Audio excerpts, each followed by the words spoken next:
And Ernest Hooper is probably best known to Tampa residents for his years as a commentator for the St. Pete and then Tampa Bay Times.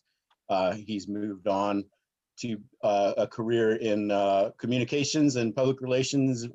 He's moving into a new position now, which I'll let him tell you about. And so without any further ado from me, I will pass it on to Ernest Hooper, and he will take it from there. Okay. Well, listen, I appreciate that, Devin. Thank you so much. And it is my pleasure and honor to be with you tonight. It's so thrilling to catch up with my old colleague, Ben, and to get to know Stephen better. I think this is going to be a fascinating topic. Once again, welcome to Black Resistance in the Jim Crow South. And we're going to be talking about two stories about resistance in the Jim Crow South. Let me start by introducing our two authors. First, we have Ben Montgomery, who is author of the New York Times best-selling book, Grandma Gatewood's Walk, which was the winner of the 2014 Outdoor Book Award. He's also written several other books, including The Leper Spy, The Man Who Walked Backward, and now the book we'll be talking about tonight, A Shot in the Moonlight. Ben has spent most of his 20-year newspaper career as an enterprise reporter for the Tampa Bay Times, where he earned distinction as a Pulitzer Prize finalist. And he is now working as an editor and writer for Axios Tampa Bay. Also with us tonight is an associate professor of history at the University of South Florida. He is author of Stories of the South, Race and the Reconstruction of Southern Identity, 1865 to 1915. And his latest book, which we will hear more about tonight, is The Ballad of Robert Charles. It's my pleasure to meet and introduce to all of you, K. Stephen Prince. How are you guys? Doing well. Thanks, sir. Well, listen, in reflecting on your latest books, I am reminded of a quote from Mark Twain, who said, "History doesn't repeat itself, but it often rhymes." And I feel like both of you have chronicled stories from the 20th century that in many ways rhyme with some of the incidences that we have seen in the last few years regarding social justice and America's continuing struggle with race. So I want to invite each of you just to talk a little bit about your books and how they relate to each other and what you tried to chronicle, and maybe a little bit about what inspired you to choose these topics. Stephen, why don't we start with you? Tell us a little bit about the Ballad of Robert Charles, which focuses on the New Orleans, infamous New Orleans Riot of 1900. Absolutely. Thank you, Ernest. So yes, this The Ballad of Robert Charles is a book that looks at a horrific week that took place in New Orleans in July of 1900. I will tell you the story of those events in just a second, but I actually want to start it with a little quote here.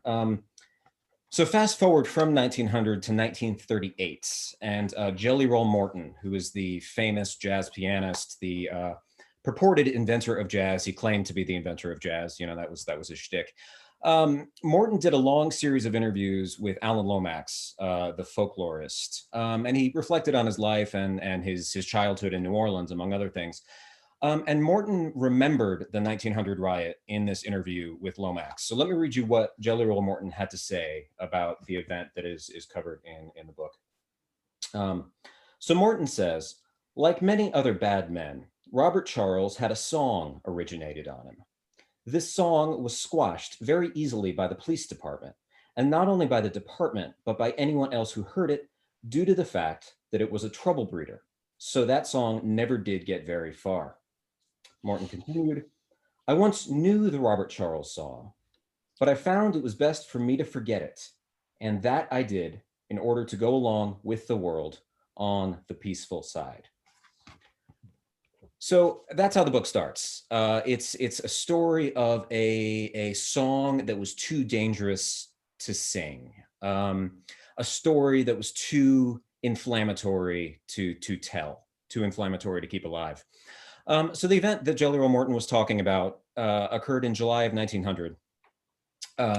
We can talk a little more about the significance of 1900, but suffice it to say that this was a moment of extraordinary violence in the U.S. South. It is sort of the moment of the birth of Jim Crow, the disfranchisement of African Americans, the imposition of segregation statutes all across the South, as well as the peak of racial lynching in the South is all occurring right around this period, 1900. So that's the larger context. On July 23rd, 1900, a 34-year-old black man named Robert Charles was sitting on a stoop, with a friend when 3 white police officers approached. It was about 11 at night. Robert Charles and his friend weren't doing much of anything, but words were exchanged with these white police officers. Robert Charles pulled a gun, as did one of the white police officers. Shots were fired. Charles was wounded, as was one of the officers. Charles escaped into the night. A few hours later, the police tracked him to the room where he was staying. Charles pulled out a Winchester rifle and shot and killed 2 white police officers, and then escaped once again. Robert Charles would not be seen or heard from for about 3 days. In the intervening period, the white residents of New Orleans took to the streets in search of vengeance, effectively. So they were ostensibly searching for Robert Charles, but in fact, they were simply searching for African Americans to injure and kill. There were about 3 days of terrible violence in the streets. Dozens of people were beaten. The official total of African Americans killed was 6. I have a strong suspicion that it is many, many more than that, but I was never able to prove that. At the end of this week, on the Friday, so Charles was in hiding for several days, the police finally locate Robert Charles, where he's been hiding at a friend's house nearby. He shoots and kills 2 more white police officers, and then sort of locks himself on the 2nd floor of a building in the backyard. The gunshots attract a crowd. Soon there's a crowd. Contemporary sources say it was 10,000. I don't believe it was 10,000 people. Call it 1,000. It's a lot of people who filled this block in New Orleans. There was a 2-hour or so shootout where Robert Charles is on the 2nd floor of this building shooting at the crowd below. He kills 3 more white people and injures about a dozen during this time. Meanwhile, thousands of people are shooting at him on the 2nd floor. Eventually, the police officers decide to set his building on fire, his hideout on fire. They do. Charles makes a last desperate sort of break for freedom, and he is shot and killed relatively quickly before he's able to escape. The mob sets on the corpse and beats it and shoots him something like 34 more times before the police officers finally load him onto a cart and take him away. So that's the event. And the book, I'll try to be brief about this, and I can circle back to this. But the book started out as simply a book about this event. There hadn't been a scholarly monograph. I'm a historian. I teach in history department. There hadn't been a scholarly book on this event in about 40 years, and I decided it was time for somebody to take a crack at this with new eyes. But I quickly became concerned and ultimately fascinated by the difficulties of telling this story, because this is all over newspapers. It's a big national story, but the voice that we can never hear, no matter what we do, is the voice of Robert Charles, the man who is at the center of this entire event. He is completely beyond reach of historians and of the traditional historical archive. And so I became fascinated with this question of, how do you tell a story of a man who isn't there? How do you tell a story that has a gaping evidentiary hole at its center? How do you do that fairly and morally and responsibly? So the book is an event. But the book is a discussion of the event, but much more than that. It's really about how we do history and how we tell a story like this Robert Charles story. And then to bring it back to Jelly Roll Morton, I carry the story into the 20th century and even into the 21st century, where I argue that there is a really conspicuous kind of a collusive silence among many in New Orleans, attempting to sort of keep this story quiet, recognizing that it is a really dangerous and problematic story. But on the other hand, you also have African Americans like Jelly Roll Morton, who do what they can to keep the story alive. And, you know, Morton claims that he'd forgotten that song, but I don't think we can believe him. You know, I think he, you know, maybe there never was a song, but Jelly Roll Morton certainly knew the story of Robert Charles, and he certainly remembered the details, and he certainly kept it alive, even if he didn't want to share the song with the interviewer that day. So I guess I'll stop there and pass it to Ben. All right, Ben, before we hear from you, I just want to remind everyone who has joined us this evening that if you have questions, we invite you to put them in the chat. We will have a little back and forth with Stephen and Ben, but we will give them a chance to answer your questions. So, Ben, Stephen's book ended with a very well, the story ends with a very perverted sense of justice. Your story is the polar opposite almost. Tell us a little bit about A Shot in the Moonlight. Yeah, thank you, Ernest. And first of all, thanks for agreeing to moderate. It's great to see your face here. And thanks to Crab Devil and to Devin for organizing all this. And it's awesome to share the stage with Steve, who is much smarter than I am.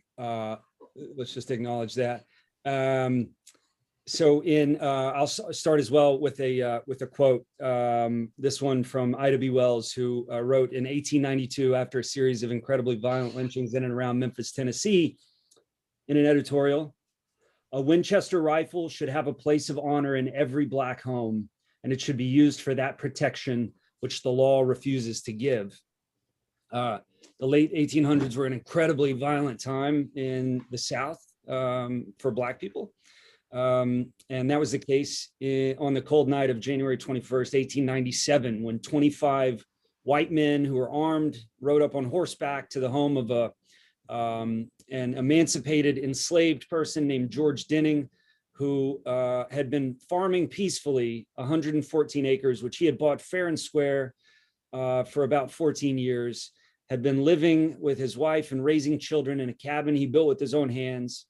And on this cold night, 25 of his neighbors rode up to his house and demanded that he come outside. They accused him of stealing some poultry from a neighboring farm, and they wanted to have a talk with him. And they said, "Come out of your house right now." And he refused. And they perceived his refusal as a violent act and began shooting into his house. And George Denning, whose wife and kids were scared to death, grabbed his own rifle, a double-barreled shotgun, and he started to run upstairs, and he took a bullet in his left arm as he ran up the stairs from the white men firing from outside. As soon as he got to the top of the stairs, he threw open the shutters, and below he could see this group of men gathered, and he leaned out and he took a bullet right in the forehead, which grazed his forehead. Just as that bullet connected, he fired off one shot, and his bird shot struck in the neck and killed the 32-year-old scion of the wealthiest farm family in southwestern Kentucky, a guy named Jody Kahn. The white men retreated. George Denning ran out the back of his house and hid out in a field for a while until the coast was clear, came back home, got his boots and his coat and his hat, and he ran off to the home of a white neighbor and told that neighbor what happened, and waited around there until morning. He decided to go back and check on his wife and kids to make sure they were okay. On his way back around sunup, he ran into a friend of his who said, "You've killed Jody Kahn." So George Denning immediately ran 9 miles to the nearest county seat, Franklin, Kentucky, in Simpson County, and turned himself into the sheriff, throwing himself at the mercy of a system that at the time was incredibly unjust, but was populated by some decent men, white men. They ferried him off to a jail in Bowling Green for safekeeping as the mob gathered and as people got angry back in Simpson County. They shuttled him off once again to Louisville, where he was a little safer because the Black population was healthier and people were perhaps a little more progressive and open-minded. Back home, the mob returned to his house and they held his wife and kids hostage, hoping that he would come home and they could lynch him. When he didn't, they drove his wife and half of his 11 children off in the cold, and they set fire to George Denning's house and to his barn and to his gear house and to his fields, burning all that stuff to the ground. Denning was tried about 6 months later, and he was tried because these men decided that in order to get a conviction, in order to convict him for killing their friend Jody Kahn, they would have to out themselves as regulators, as people who rode up to his house around midnight to try to demand that he stop his thieving, for which there's no evidence. So they testified against him and convicted him with an all-white jury in a very racist county. He was convicted not of murder, which was his original charge, but of manslaughter, and he was sentenced to 7 years in prison. Fortunately for George Denning, Kentucky had a progressive Republican governor named Bill O'Bradley, who had been paying close attention to this case and in fact had dispatched a home guard to protect Denning during his trial, because he was at the mercy of any mob that wanted to show up without some kind of protection. And so as soon as Denning arrived in prison, Bradley issued a pardon, and he did so in part because he had ridden the black vote into office.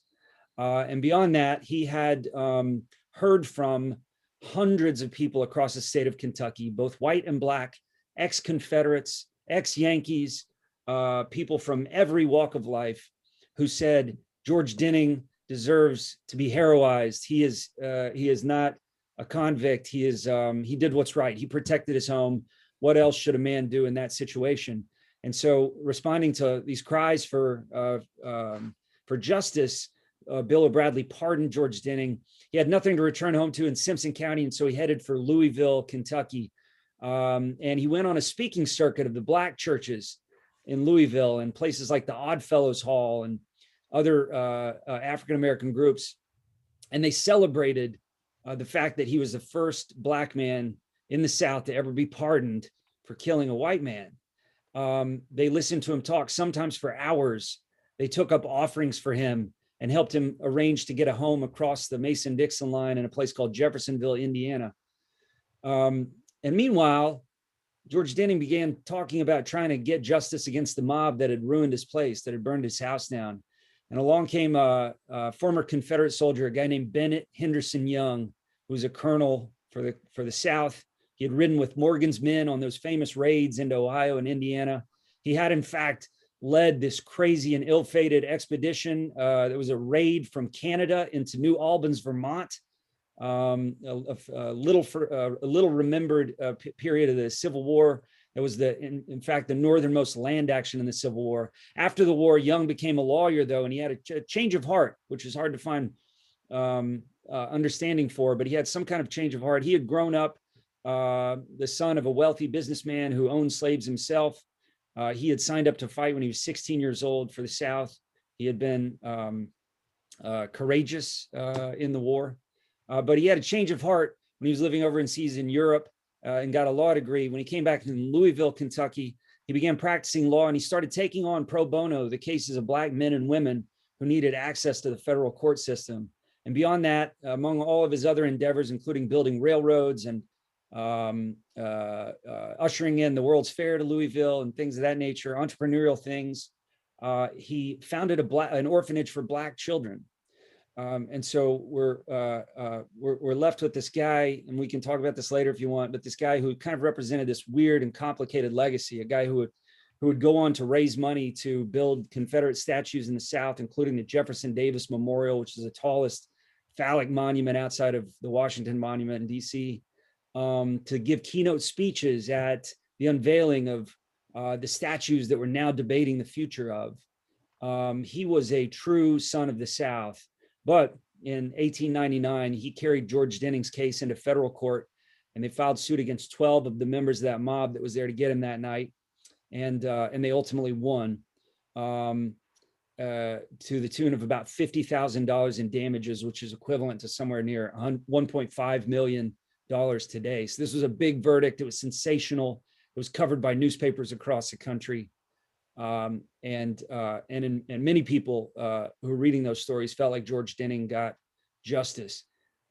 he did not, in fact, get justice. He never really collected very much of that money. So he got justice on paper, but for the next 20 years, he would file lawsuit after lawsuit against the farmers in southwestern Kentucky, trying to get them to pay up, trying to prove that they weren't in fact indigent and that they were landowners, and some of them had wealth.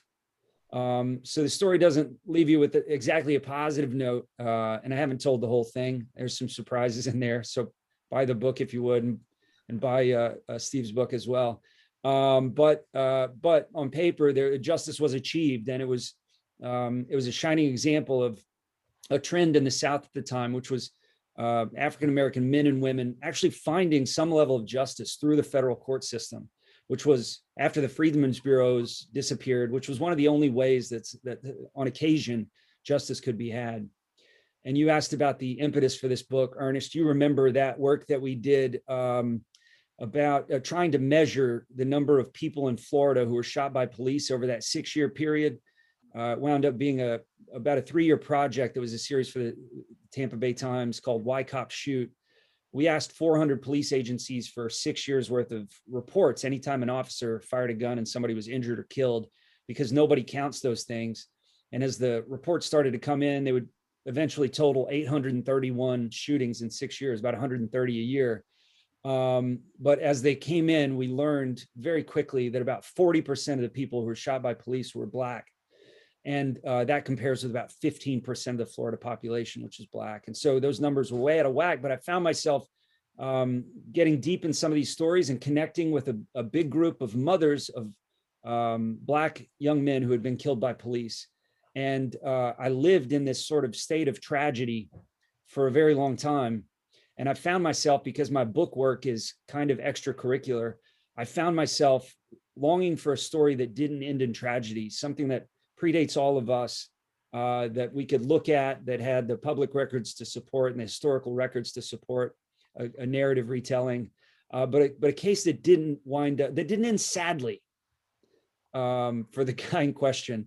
And so, I searched for a long while and sort of stumbled onto the story of George Denning, which, as I mentioned, was sensational and was well covered by the newspapers, and came at a time when I think a lot of folks were, especially in the South, a lot of Black folks were, in a bad way. It gave them an example of a guy who actually fought the system and won, and he was celebrated for that. So a short time after that, after I stumbled on this story, I found myself at the National Lynching Memorial in Montgomery, Alabama. And I'll spare you the details of that trip, but I was overwhelmed by the power of that memorial. And you're very quickly introduced to the idea that 4,400 people on record that we know of, were lynched in this period between the Civil War and the sustained civil rights movement. And you experience seeing their names in the counties in which they were lynched on these metal boxes that are about the size and shape of a coffin. And at first you're staring at them eye to eye because they're down on your level, but eventually you kind of wind up walking under them. And so these boxes are suspended over your heads. And it was an experience that I'll never forget, like the power of that moment. And I started wondering what names were not on those boxes, like how many close calls were there? And was there anybody who was this close and for whatever reason had the courage to defend themselves or found their way out of a situation that almost every time would have resulted in their death? And then beyond that, had the courage and the audacity to actually pursue retribution or revenge or justice of some sort. And this filled those holes for me. It gave me the opportunity to, tell a story that kind of fit that mold.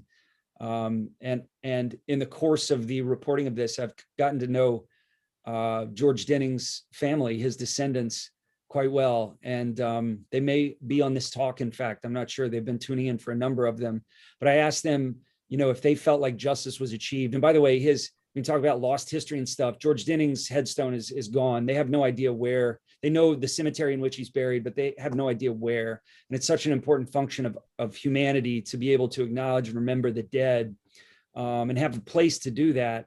and they're longing for a place like that. And so since the book has come out, somebody has begun the long, tedious process of trying to erect an historical marker at that cemetery that would acknowledge the courage of this man and what he did. I feel like I've prattled on long enough. Yeah, so I'm struck by a number of things both of you shared.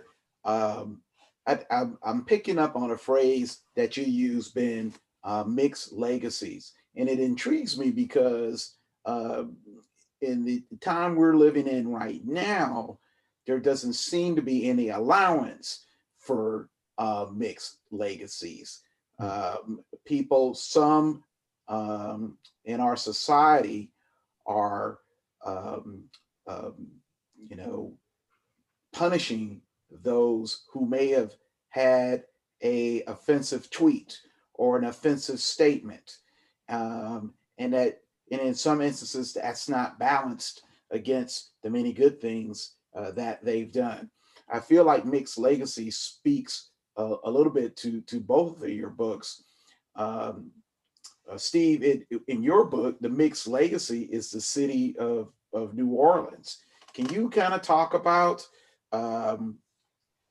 in putting together the book, what you learned about New Orleans and some of the perceptions you formed about that city that go beyond the let the good times roll and the fun party city that New Orleans is kind of become?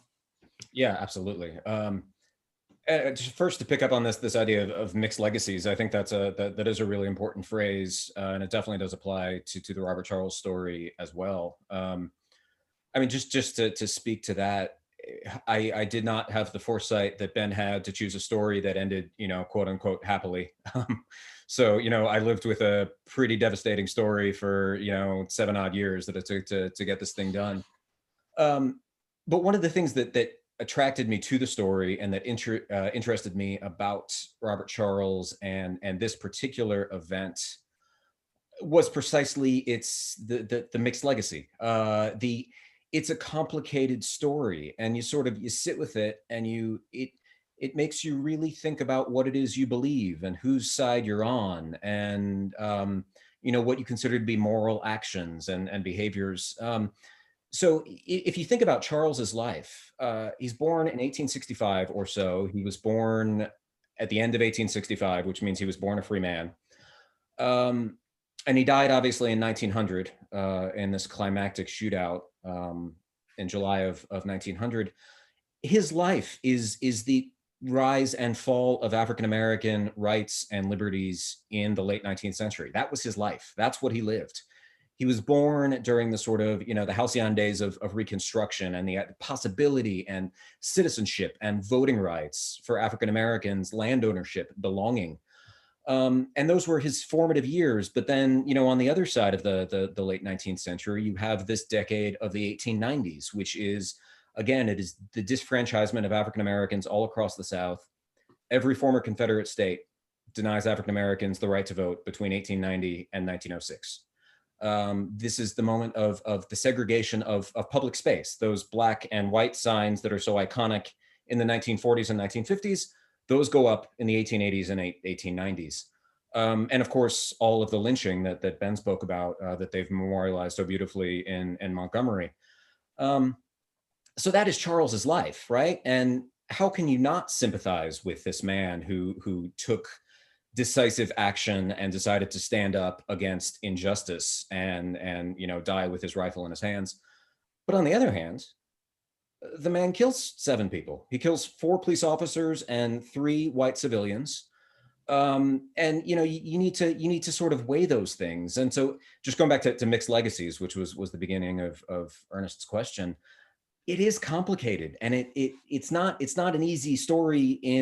It's not easily categorized or conceptualized. It's not a feel-good story. It's not a tragedy. It's complicated, and I think that's what really makes it valuable from my perspective. Precisely the fact that it makes you a little uncomfortable when you sit with this story and think about Robert Charles and try to sort of reenact his world.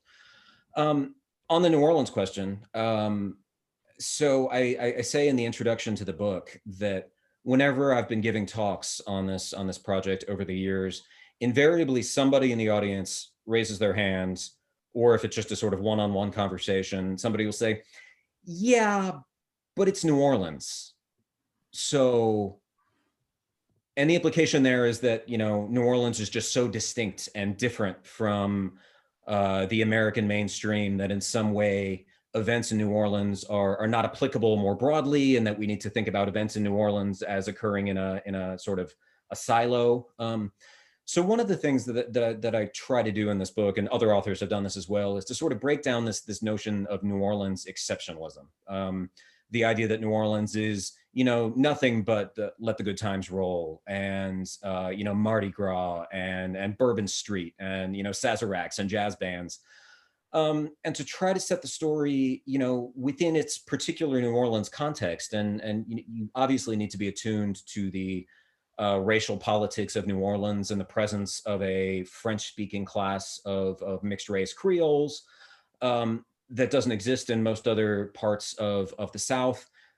So, you know, you certainly have to be attuned to the peculiarities of New Orleans, but I also really think that this is a story that could have occurred anywhere. I think it could have occurred in Atlanta or you know, Mobile, or even, you know, Washington, D.C. or New York. So, you know, while sort of grounding it in New Orleans as best as I possibly could as a non-New Orleanian, and spending an inordinate amount of time learning how to pronounce street names and things like that, so I don't come across like an idiot when I talk to New Orleanians and, you know, talk about Calliope Street or you know, I know how to spell Tchoupitoulas. That took me a couple weeks to practice. But so while grounding it in that story, I've also tried to sort of make it a story about the South, and frankly about the United States, because I think there's, you know, a lot that does transcend the specificities of New Orleans. Mhm. And Ben, what about the mixed legacy of Bennett Young? You mentioned it briefly, but here is a man who can say that he did a lot for African Americans, but he also was devoted to preserving the false legacy of the Civil War. Yeah. Yeah. In fact, he wrote a book called Confederate Wizards of the Saddle, which is 600 pages of the stories of the chivalry of Confederate soldiers. I came across an editorial in the New York Times in 1864 as the Civil War raged that said something like, there will come a day in the distant future when we will regard slavery as the barbarism that it is. Like today we think about gladiatorial Italy. It'll be that clear to us. And it said, and on that day, people will judge the politicians of our day on how they came down on that one solitary issue. And isn't that where we are right now? Nothing else matters except how people came down on that one issue. And I'm reminded of former President Donald Trump on July 4th speaking in front of Mount Rushmore, upon which are the faces of two men who were known slaveholders, and delivering this very coded message, televised, that essentially said, we need to remember our history. And he's talking about white history very clearly. He's talking about white history. We can't let them take our history away. And by them, he's talking about people of color. It's just crystal clear. So we are at that spot where complications have been lost in the minds of many people. And I'm not necessarily opposed to that. I'm okay if you feel like this is a black and white issue. It's not. I know that it is not. It is a gray issue. A lot of these men who fought for the South recognized that they were wrong after the war. And Bennett Young has this moment where he recognizes he's wrong. He's called back to rewrite the Constitution of the state of Kentucky.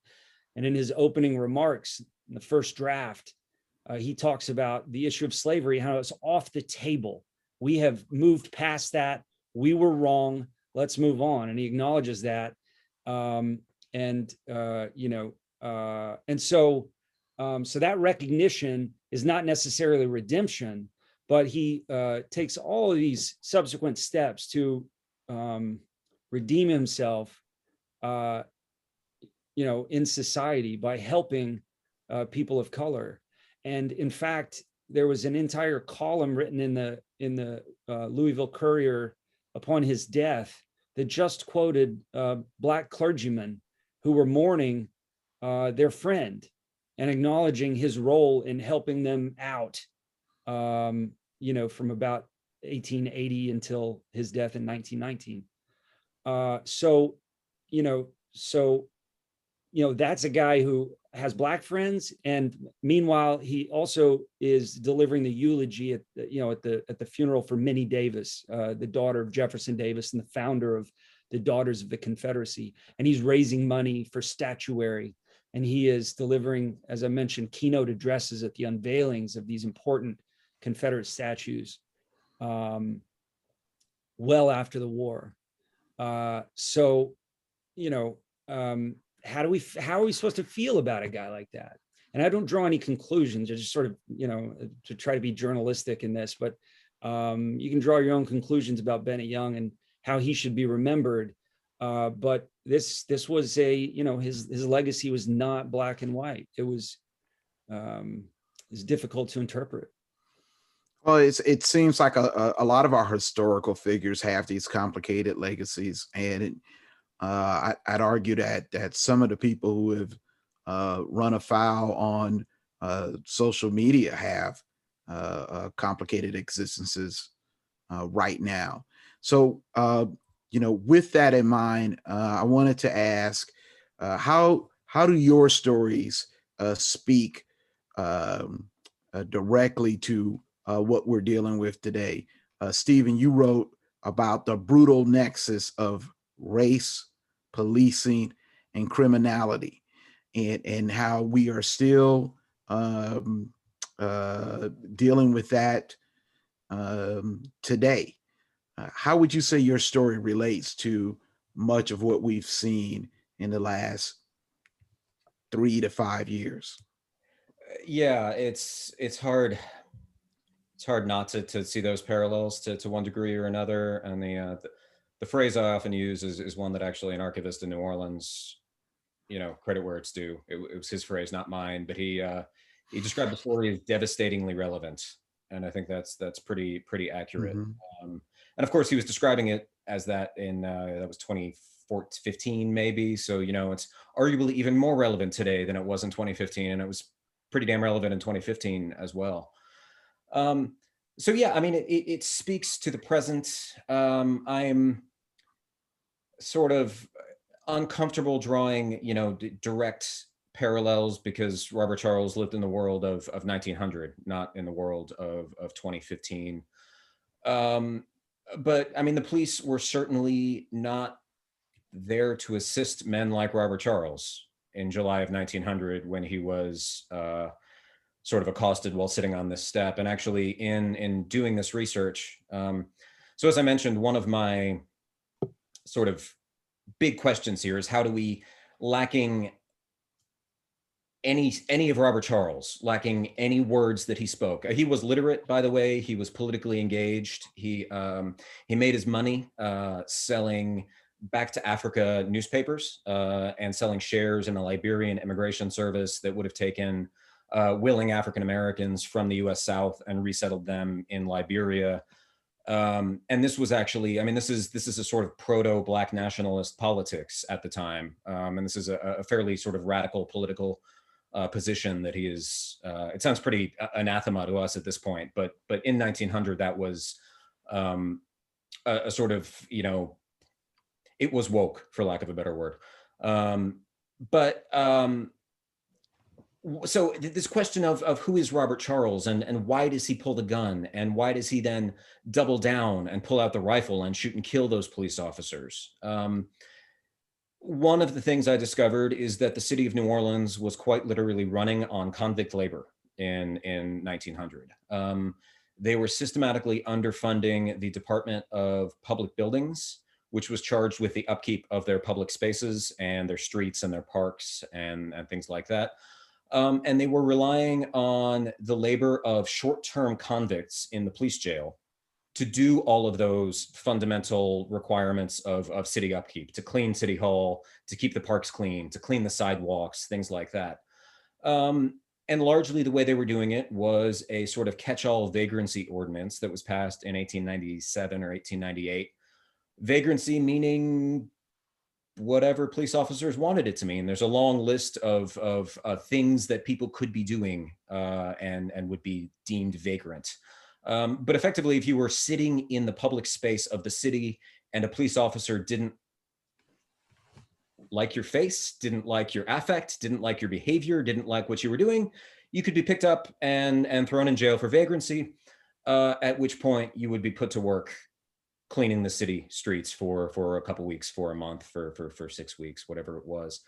And I mean, just in terms of trying to occupy the space in which Robert Charles may have been when he watched those police officers approaching, I mean, there's a sense that those officers were not there to help him. And what were Robert Charles and his friend doing? They were sitting on a stoop. They were sitting on somebody else's stoop at 11 p.m. on a Monday night. They would have been arrested.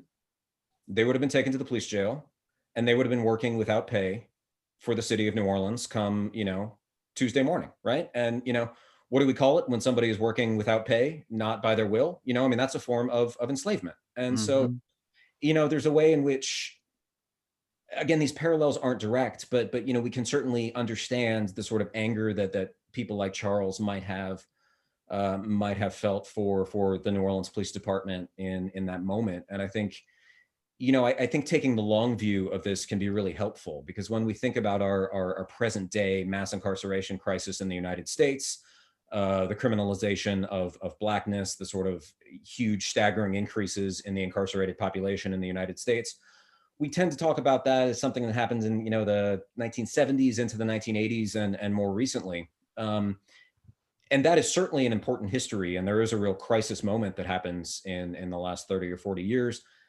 But this process is much longer, and the relationship between African Americans and law enforcement has a much longer history that is much more complicated than that. And I think, the story of Robert Charles and its sort of, complicated legacies can help us to see that, I think, a little bit more clearly. So, Ben, what do you see what you wrote about rhyming with what happened today, that piece of history? Yeah, absolutely. I mean, I think, this never really ended. Just sort of, I'm not the first person to write this. Hannah Nicole Jones written lots about this, but it just sort of devolved into skirmishes on Facebook and in high school hallways, and sometimes that erupts into street violence, and sometimes we wind up watching the television and seeing people get upset by that. All of that echoes from the violence that was so common in the 1890s. And it's interesting to me to hear Steve talk about the police involvement in Robert Charles' life, because how many times does an incident like that spark change? And I wonder if if you feel like something positive or some positive change came out of that riot in 1900, came out of that event, or was it viewed by society in a certain light that prevented any kind of change? I mean, I wanted some sort of change, redemptive or otherwise. And actually, instead, what I saw was this, I sort of mentioned it in the opening, a very conscious, very concerted attempt to forget, largely on the part of white New Orleanians, one of the city's newspaper editors writes an editorial shortly after the event where he says, basically, all right, I'm going to stop talking about Robert Charles, because if we keep talking about Robert Charles, he doesn't use the word copycats, but that's what he's talking about. Some imitators are going to spring up. And he says that Robert Charles will be turned into a Coeur de Leon of the Black race, a Richard the Lionhearted. He'll become this mythical hero. And this white editor, the most avidly white supremacist of the city's editors, by the way, says, enough. We're not talking about it anymore. We're not talking about, nothing good can come of this. And I mean, the city looks bad. You know, I mean, the police department didn't do much of anything to suppress the rioting that went on for 3 days. You know, Robert Charles, his actions sort of give the lie to the notion that, you know, that Southern white supremacists love to make in this period, that, you know, our race problem is under control down here in the South. You know, you Northerners need to, you need to mind your own business. You have your own problems. Everything is copacetic here. Clearly, after this week, it's pretty hard to make that argument convincingly. And instead, I think there's, you know, relatively quickly a sort of conscious attempt to just forget it. And I think it's particularly interesting in New Orleans, because New Orleans is a city obsessed with its own history. I mean, there are markers and monuments and memorials everywhere, and they remember the bad stuff, not just the good stuff, right? They love to talk about Storyville and legalized prostitution, and they talk about yellow fever, and they talk about Madame LaLaurie, the sort of mythological Creole slaveholder who was so brutal. You know, New Orleans loves to talk about the nasty stuff too, but not Robert Charles. It's, you know, sort of radio silence across really most of the 20th century, with the exception of African Americans like Jelly Roll Morton. There are a number of other first generation jazz men who also recall the story and sort of keep it alive. And you know, there are these sort of underground threads of memory that go through the 20th century. But yeah, I mean, it's hard to prove silence and forgetting. Like, a conspiracy of everybody deciding not to talk about it anymore is rather hard to pin down historically. But that's really what I saw in the archives and in the newspapers. And my conclusion was simply that, you know, I opened with this notion that it's a story too dangerous to tell, and a song, you know, too dangerous to sing. And so, I mean, that's where I went with. Just a wild difference in the tenor and tone of the coverage between Southern and Northern newspapers of that event. Yeah, I'm going to follow up with you with the same question. Yes. So, I mean, the very interesting thing is it falls very quickly into a how to put this politely. It's a you know, a spitting contest where the Northern newspapers, the Northern Republican newspapers at least, are you know, sort of finger wagging and, you know, look at you backward Southerners, and you're violent, whereas the white Southern newspapers are you know, saying, no, this has nothing to do with that. You know, this was an incident of, this is one man, and this says nothing about our race relations generally. And if race relations are bad in the South, it's because you Northerners with your radical ideas during Reconstruction, you're the ones that poisons the well. So they quickly fall into the sort of stereotypical positions. Northerners, for the record, Northern Republicans are being pretty hypocritical in this, because the Northern Republican Party wasn't doing much of anything for African Americans by 1900. They'd sort of largely just cut those people adrift. But the interesting thing is, in August of 1900, wouldn't you know, a riot breaks out in New York City when a Black man stabs a white police officer. And in New York City, there's 2 or 3 days of violence where white mobs are running around on the west side of Manhattan, chasing after and beating African Americans. They didn't end up killing anybody, but a lot of people were beaten severely. And all of a sudden, the coverage just turns on its head, because now the white Southern newspapers can say, you know, told you, it's not about us. It's the race problem, right? This transcends North or South. This is a fundamental problem of sociology, of the relations of two disparate races trying to occupy the same space. And the Northern papers, especially the New York papers, all of a sudden get a little bit defensive. So it plays out in really interesting ways nationally, particularly because you have that event that takes place in New York the following month that really sort of changes the conversations. But what about, did you see, I mean, what did you see in northern coverage versus southern coverage and the Denning Yeah, paper? a wide disparity in all the ways that you've just acknowledged. I felt like the closer the coverage was to Simpson County, Kentucky, the more likely the paper would be to be racist and redneck. And it is a rural part of Kentucky, far from any real city center. Um, but even papers, like the Tennessean in Nashville, the early coverage was just incredibly racist and based on rumor. The first couple of days of coverage were just strikingly wrong. The newspapers suggested, and I don't know how word got out about this event, but the newspapers had suggested that a group of white peacekeepers were ambushed by a brute on their way to Blackjack, Tennessee, to discourage neighbors from stealing.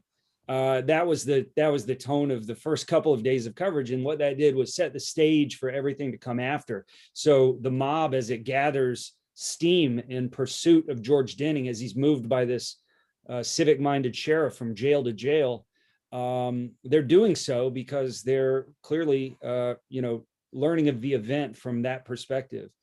It's not until the facts become known by the northern in the state papers, like the Courier in Louisville, the more urban papers, when the reporting is closer to the truth and more diligent, then word gets out that, oh, this guy was actually defending himself, and these white people were actually there to try to run him off from his farm or possibly kill him. Oh, they fired into his house first. Then everything changes, and you find even the papers in the South come out in defense of Denning. What was interesting was to see this shift from, like, it's okay to be racist if we understand the set of events that happen in this way, but you introduce the idea of the castle doctrine, this thing that's been with us forever. Like, you can, no matter what race you are, you can defend your home from attack. We've been with that since the medieval times. When that starts to overpower, when the facts come out and that starts to overpower the racism, it's just like a complete shift. And you still see the same sort of racist language. Like, he may have been a poor coal black Negro who was up to no good, but he was defending his home against attack. So, and that was the tone of the editorials that were written about this case. So yeah, it was very interesting, that disparity of. Actually, I looked at your book yesterday, Ben, and I really, that was one of my favorite parts, when you find these people. Well, we have no right. I mean, we had no option but to defend George Denning because he was in his home, and you're allowed to fire on it.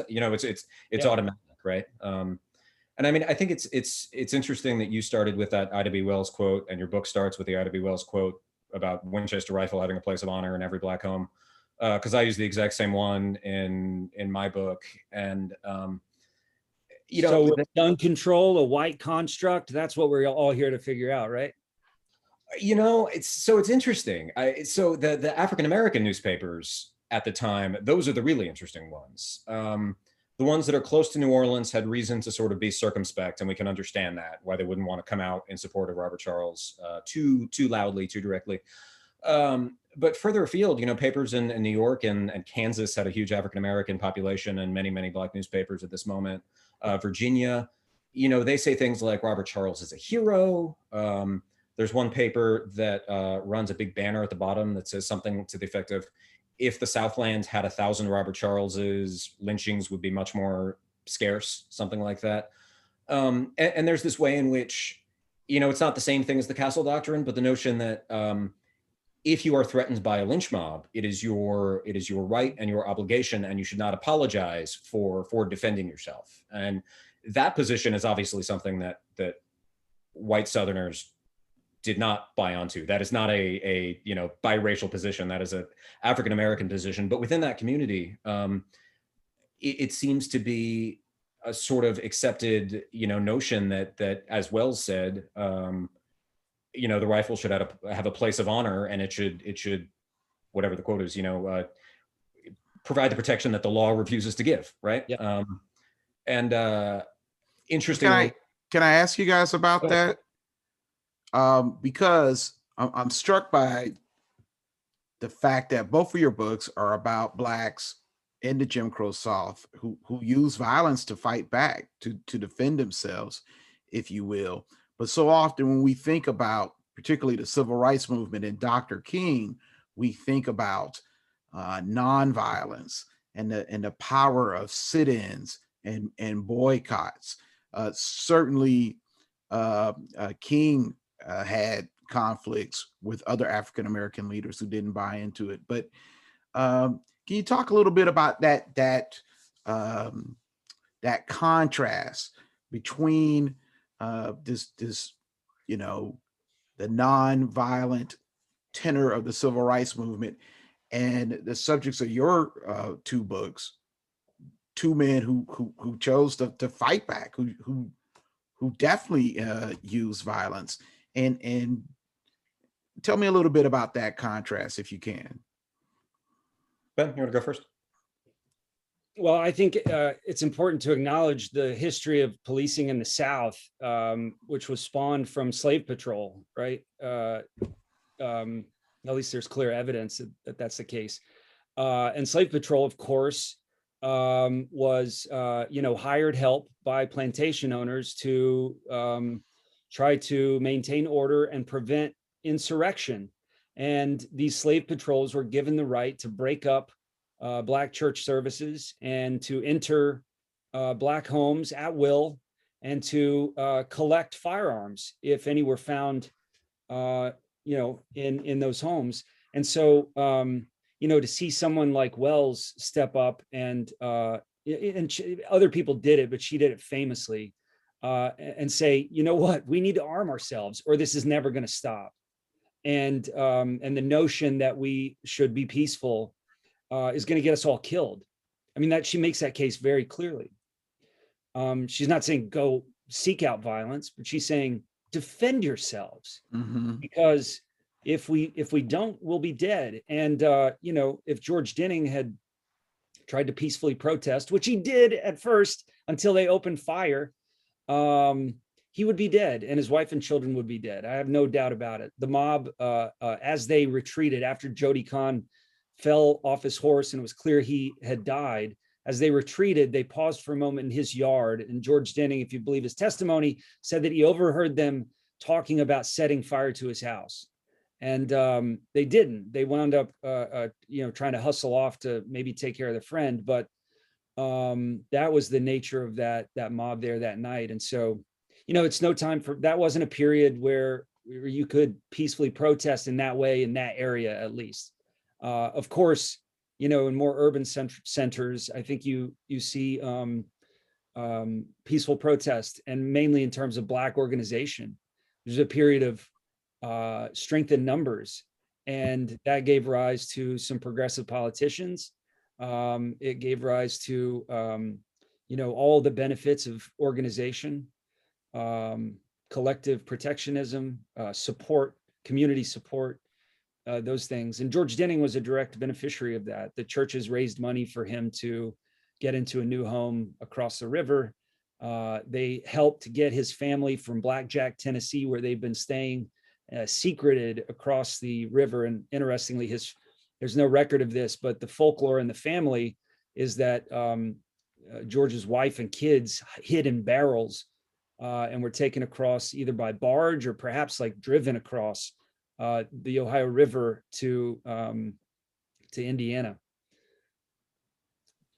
All sorts of amazing parallels there, metaphorically anyway, to crossing the Ohio River to freedom, right? I mean, that's the classic. The end of the Underground Railroad, in fact. Yeah, exactly. Right. And it's in Uncle Tom's Cabin, and it's getting to the Ohio River, and that's where freedom happens. And it's really powerful that she experiences that in 1897 or 1898, 30 odd years after the end of formal slavery.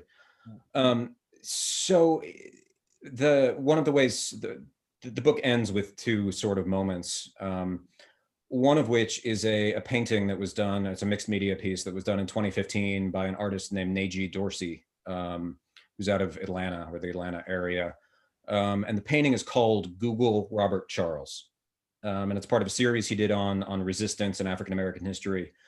But the title is a command, right? It's saying, you don't know who Robert Charles is, and you should. So Google him, look it up. And so the book sort of ends with that as one of its sort of concluding points. But I interviewed Najee Dorsey on the phone, and it talked about where it came from, the impetus, and where he'd found the story from. And he said something very similar, Ernest, to what you said, that growing up as a young African-American man in the South, he was taught to lionize the ones that turned to the other cheek. And nonviolence was the way, and that's the story. And that has a way of tamping down these other forms of resistance that actually were relatively common throughout the late 19th and into the 20th century. And partially that has to do with, obviously the enormous legacies of Dr. King, but, the civil rights movement in the 1960s had the Deacons for Defense, it had the Black Panther Party, there was advocacy of, if not armed resistance, at least the threat of armed resistance among certain segments in the freedom struggle in the post-World War II period. And you certainly had it in the late 19th century as well. So we've talked about Ida B. Wells was the foremost sort of anti-lynching advocate in the United States in the late 19th century, and also a very outspoken advocate of armed self-defense on the part of African Americans. Henry McNeill Turner was a bishop in the AME Church, and he was the man whose newspapers Robert Charles was actually selling. Henry McNeill Turner was quite a sort of radical political thinker, but also a churchman, as I said, a bishop. But he advocated armed self-defense. He said, I could not kill a worm or a chicken or a bug, but if a gang of lynchers came to my house, I would give them a fight. There's a guy named John Mitchell, who's an editor in Virginia, who is outspoken in support of African-American armed self-defense. And there is this much longer history of that embrace of, if not active violence, at least the threat of retaliatory violence. And, in Robert Charles's circle in New Orleans, it turns out that guns were pretty common. And I don't think that's a coincidence. The newspapers at the time tried to make it into evidence of a conspiracy that Robert Charles was conspiring to lead the Black people to overthrow whiteness in New Orleans. I think it was simply that they lived in a deeply unjust place and time. And many of them recognized that having a pistol or a Winchester rifle provided some level of equality and fairness. So, I think there is this sort of through line throughout much of African-American history about this, embrace of the possibility of armed self-defense. But I think it's hard to see it a lot of times, just because, the sort of legacies of Dr. King and nonviolent protest in the 1960s are so immense. Yeah. So again, we want to remind everyone that you can put your questions in the chat. Ben, there was a question for you from Christine. She asked about whether, how should I address questions about whether or not the mob that attacked Denning's house was actually a lynch mob? Well, I guess it depends on how we sort of choose to define lynching. And does it involve a rope, or does it involve a group of whites racially motivated to, attack and try to kill people of color? I don't think there's any question it was a lynch mob. Now, they weren't called a lynch mob at the time because that wasn't popularized until much later, I don't think. But even though the word lynching was commonly used, the papers referred to them as white cappers. They referred to them as regulators. the occasional mention of the Klan, although I couldn't find any evidence that these guys ever identified as Klan or belonged to any sort of Klan, even though that had risen up not far south of them in Pulaski, Tennessee, starting in 1865. It was not a time of a lot of organized Klan activity, it turns out. But these guys were, a mob, as defined, like it's a group of, men who were armed and who had approached his house very late at night, close to midnight. When they testified in court, they had to explain themselves. What were they doing? And they, to a man, said they were there trying to keep the peace. They had come as his friends. They, had no intention to harm him. They were just trying to tell him to stop stealing. And the very good defense attorney for George Denning, to a man, had them point out that, admit that half of them were armed, admit that they had approached his house at midnight, admit that at least two of them had covered their faces with handkerchiefs, and that the person who did the talking had disguised his voice. So that's not a friendly mob there for peacekeeping purposes. But I think it all comes down to how you want to define a lynch mob. I've called them would-be lynchers because, they opened fire on his house. They were trying to kill him and his family. Mm-hmm. I think it's pretty clear.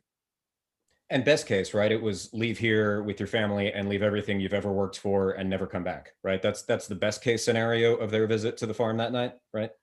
I mean, yeah, the first couple of minutes of conversation were along those lines, and then they started shooting into his house when he refused to come outside. So even if we don't call them a lynch mob, they're not right there for purposes of uplift and friendship, clearly. Right.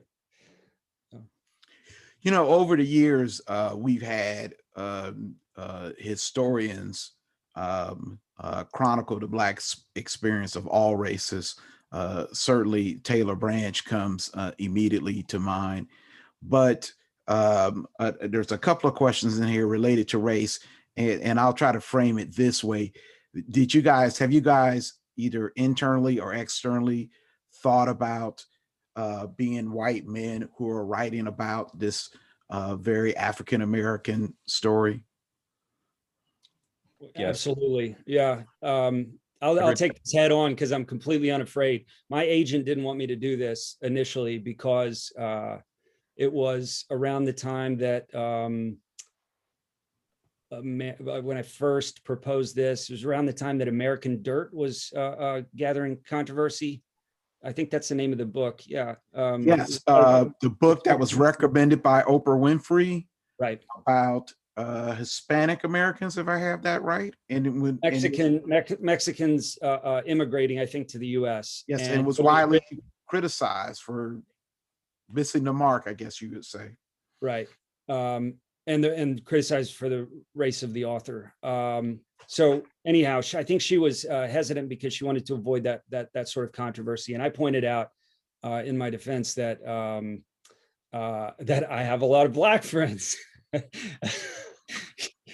I said, no, I said, Jane, so if I don't do this story, it's going to sit there, right? Maybe there'll be a person who comes along and picks it up and decides to make something out of it. And then I talked to a bunch of people and I said, is this fair? Here's the story. Is this ethical? Is it honest? Is it fair? Is it fair game that I choose this story to tell? And to a man, everyone said, yeah, if you don't tell it, nobody's going to. And so we went back to Jane with those responses, and she was still unsatisfied. And ultimately, I reached out to the Denning family, and they were a little difficult to track down. He changed his name when he moved to Indiana, the spelling of his last name, which was the name of his enslaver, from Denning, D-I-N-N-I-N-G, to D-E-N-N-I-N-G. And so I eventually found some Dennings in Indiana, including George Denning's great-grandson, Anthony Denning Sr., and we met in Louisville one weekend, and he showed me around and introduced me to his mother and a couple of cousins. And I put the question to him. And he welcomed me into the story. He had done some of his own research, but just for family history purposes. And he happily shared all that with me. And he said, man, this is fantastic. So glad you're telling it. And so, that gave my agent a little more confidence that we were on fair territory. But ultimately, I am an interloper in this story, and I've made that clear to the Denning family. Like, this story does not belong to me. I've put words to it and done the research to help flesh out the details. But I'm very much an interloper, and I acknowledge that every time I talk about the book. Mm-hmm. How about you, Steve? Yeah, I mean, I agree. I don't have an agent to give me good advice, so I'm left to ponder these things myself. But this is your second book about race, right? Yeah, and I mean, it really felt like, as I said, it's sort of similar to what Ben just said, that nobody had written a book on this event since 1976. This was 2014, 2015 when I was thinking about starting this. My first book had just come out. I decided to take it on. I mean, I will say that perhaps the book that I ended up writing makes it a little easier, since it is so self-consciously about not being able to speak for Robert Charles and the difficulties involved in trying to tell the story of this Black man who took his rifle. And the silencing of his part of the story. Yes. And so, I mean, it is so self-consciously about that aspect of it that maybe I felt a little more comfortable in sort of wading into an African-American story. Though, I mean, I will say that I have, knock on wood, experienced very little pushback on that score at this point. And I think it's largely because people don't know about this event. I mean, historians do know about it because it appears in all of the big books on the rise of Jim Crow. There's like 3 or 4 pages on it. But they all cite the same book that was written in 1976. And beyond that, even in New Orleans, I think there was not a lot of awareness of this event necessarily. So I think people have tended to respond positively simply because it's bringing, regardless of the race of the author, it's bringing light to an event and to a person that deserves to be discussed and talked about. Well, that leads me to my. Oh, go ahead, Ben. I was just going to say, so much of Black history in that period between the end of the Civil War and the sustained civil rights movement, and you can, pick a year when you want to say that started, but so much is just lost. And Steve mentioned this earlier. It's like consciously lost and purposefully forgotten, and that's just not just bound to like the Tulsa massacre and the New Orleans massacre, race riots, whatever you want to call it. It's a lot more. It's the bulk of Black history in the South, outside of your more famous sort of white accepted men of history like Booker T. Washington, who's written about a lot and showed up in the newspapers in a way different than they were portraying Black people on the editorial page with the like caricatures and the misshapen faces and things like that. So often I found it to be the case, at least in the late 1890s, if you were Black and you were in the newspaper, it was because either you were subject of ridicule for something or you had been marched to your death the day before. Wow. So we still have time. If you have a question, please put it in the chat. We were talking about stories that have been forgotten. Ben, you spoke very passionately about the memorial in Montgomery that brings to light the many lynchings that have taken place in the United States.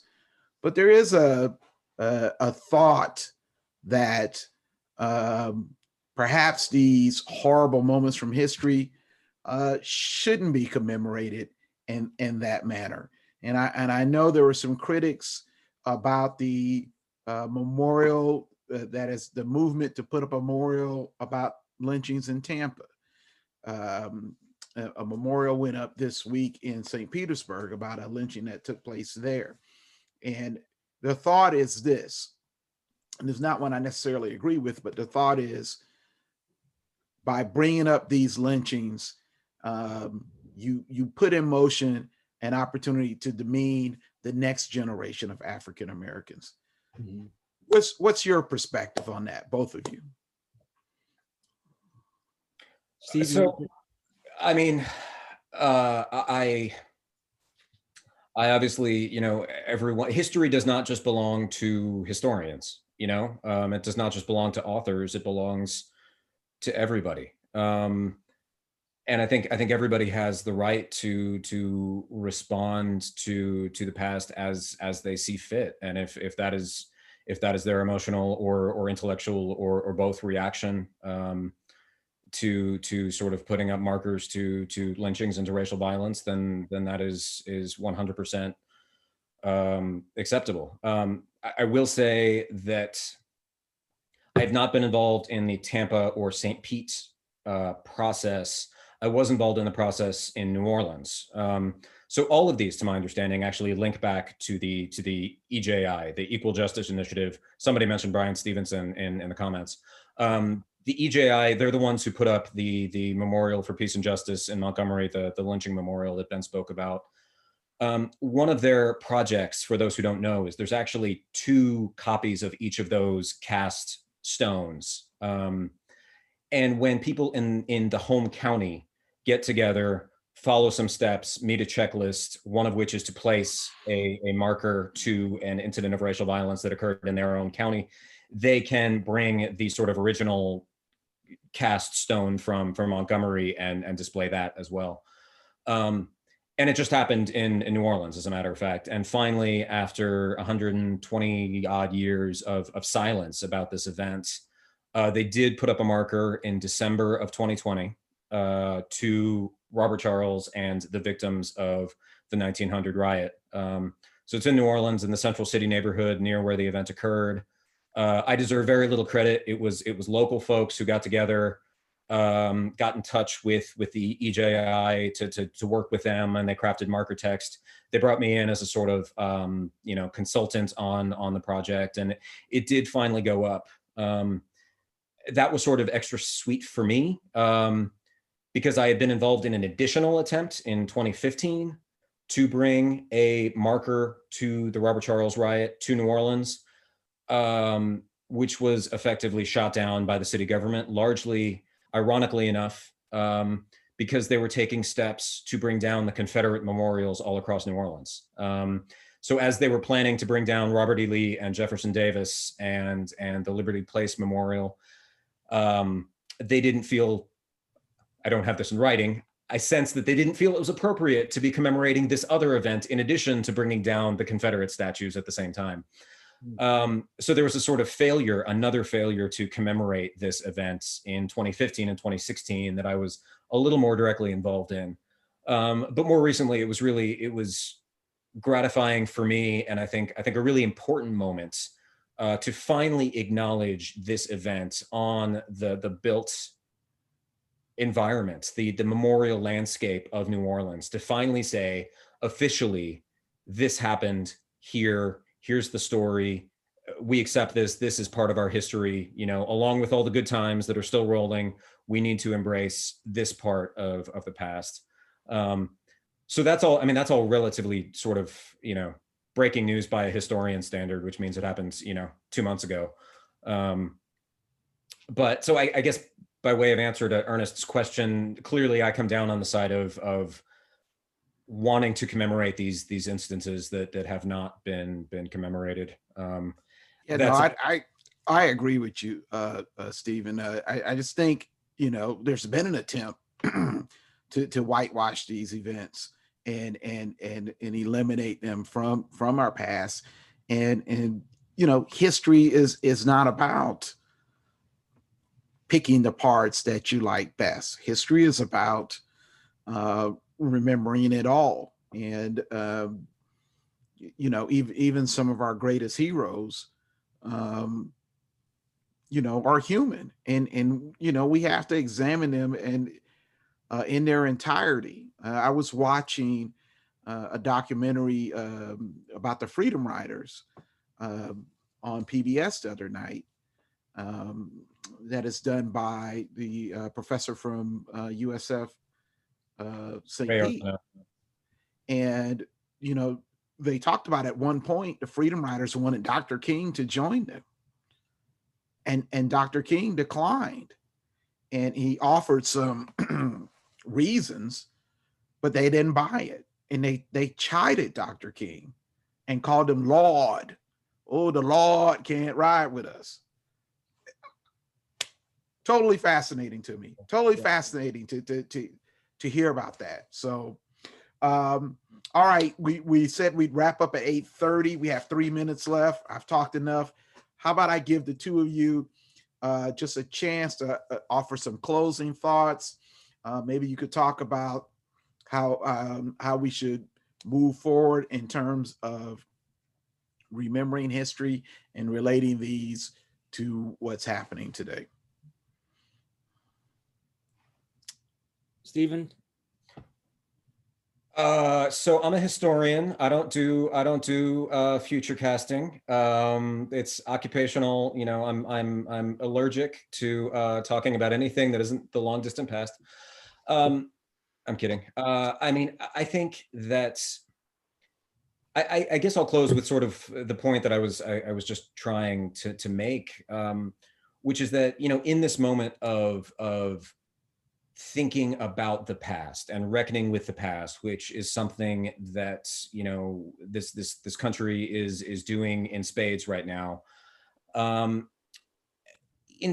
we have conversations about Confederate statues, as we have conversations about whether George Washington statues need to come down or Abraham Lincoln statues need to come down, I think I also want us to have conversations about the history that isn't commemorated and isn't memorialized. And I think these attempts to bring, you know, historical markers to commemorate acts of racial violence is a really important step there.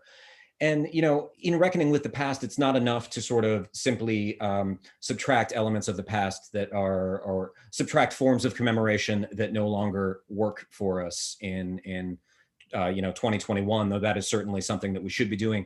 But I think the other part of that is to look for the history that has been forgotten and actively silenced, actively kept quiet under wraps for years and years.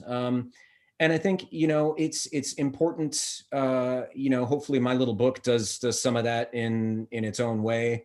And I think that's work that we can all be involved in. Like I said, you know, I mean, the past does not just belong to historians. One of my advisors used to say, you don't need, you know, this isn't rocket science doing the past. This is something that everybody does and everybody can do and everybody should do. And I think this sort of attempt to democratize and expand our historical imagination and historical landscapes is a really important part of this project of reckoning with the past that we seem to be involved in at the moment. And your thoughts on reckoning with the past? I love that phrase. That's what we're doing all the time.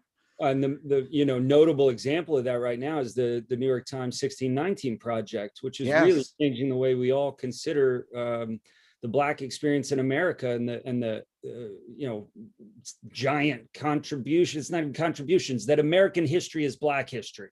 You know what I mean? And we're still, it seems strange to me, we're still limiting this to like the month of February, right? But it is American history. And I plan to keep looking for and telling stories like this that give us a foundation for understanding why we are the way we are right now and why we're so passionate about Confederate statuary and so passionate about very clear abuse of power, like we saw with the death of George Floyd. And then, you know, also, if you're, you know, doing the stuff that Devin is doing, finding things that are lost and making them found again. And then, if you're not a storyteller or a historian or a journalist or, an art curator, then you do what, for instance, Christine has done, which is to buy about a dozen books and to give them to all of her friends and then have conversations with those friends about the topics that these books bring up. And that's cool. And I'm not just saying like buy mine. Yeah, by mine too. Absolutely. Yeah, by Steve's. No, but there are a lot of really great conversation starters on the shelf right now, at this very moment, on the bestseller list, for heaven's sakes, right now. And that's great to see. So, we are in a time of continued reckoning, and we plow forward, but most important is to keep having these kinds of conversations, I think. Yep. So Devin, why don't you come in, remind us again about Crab Devil, what it's all about, and how we can learn more and support your efforts. Will do.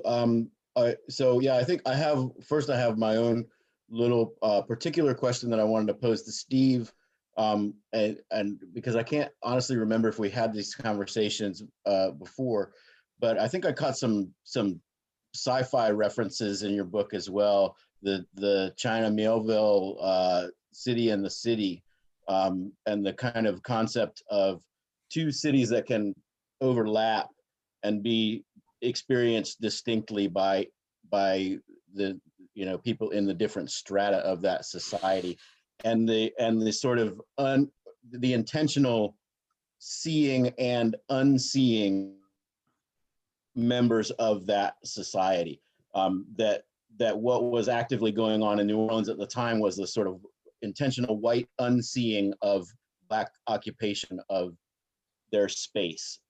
So kind of question, I think you're acknowledging that there's some reference to that going on there. And so I think, go ahead. Yes, I'm agreeing. And 2 points for Devin Brady on picking out the China Millville undertones there. I definitely read that book, and it definitely helped me to think through how segregation worked on the ground in the early 20th century, because even in these segregated spaces of the Jim Crow South, segregation was not perfect and never could be perfect. And so there's always these sort of, integrated biracial spaces, and how does that interaction sort of play out on a day-by-day basis? And so, there's a lot of historical scholarship on it, but yes, absolutely, the City and the City sort of helped me think through that. Though I don't think it made it in my footnotes. I went back and forth on that and didn't know if I was going to put it in there or not. And I don't think I did. Yeah, good eye. Well, thanks. Yeah, and I think that portion relates directly to kind of how we are imagining this stuff in the Crab Devil world, right? Because it's not the white supremacist objection to both removal of statuary and new statuary to commemorate non-white supremacist triumphs, right, is about exactly that. It's not just the fact what they would like to be seen. A lot of it is about what they would like to unsee or not be seen or reminded of, So, and I think that's like sort of the thorn in the side that we would like to be here at Crab Devil, uncovering those stories and celebrating them and making people, like, this is kind of the story that I tell about Tampa, and what we're trying to do here at Crab Devil is that there are all of these strata, like we just talked about, that, there are great writers like you guys and other people in town that don't necessarily, get seen as, these are Tampa authors. There are great Tampa bands. There are great Tampa, music, visual artists, but none of those things don't all come together in a way that creates a distinct Tampa culture, in the way that I use New Orleans all the time as an example, because I think it's a really good kind of sister city to Tampa. There's a lot of similarities there. And the kind of thing that I've been pointing out lately is, like, if you go by timelines, the founding of New Orleans, 1718, I think, and then the birth of jazz at Buddy Bolden, like 180 years later, that Tampa, from its founding to today, we're right at that point. We're at like the birth of jazz for Tampa. So that's kind of where Crab Devil positions itself. Like, we would like to assist in the effort to bring all of these forces together and create that, the jazz that defines us. So that's kind of the point of this whole exercise. And I really appreciate you guys all, being here and participating in this conversation. And I hope to, be able to provide more discussions along these lines with you. And Ernest, thank you so much for coming on at such a late hour and really doing a great job of moderating the discussion. Yeah, And hey, once again, Devin, invite me along for the ride anytime, man, please. Will do. Oh, one last note I forgot to mention at the top. I mentioned it to our hosts that we were going to record this. I didn't mention it to anybody else when they came into the room. So we did record this event. If you have an objection, let us know and we'll get you out of the recording. But if anybody has anything else to say, let's say it. And thank you all very much. Thanks so much, everybody. Thank you, Ben. Thank you, everybody, for coming. Thanks. All right. Thanks, Devin. Appreciate All right, it. everybody have a great night. We appreciate it.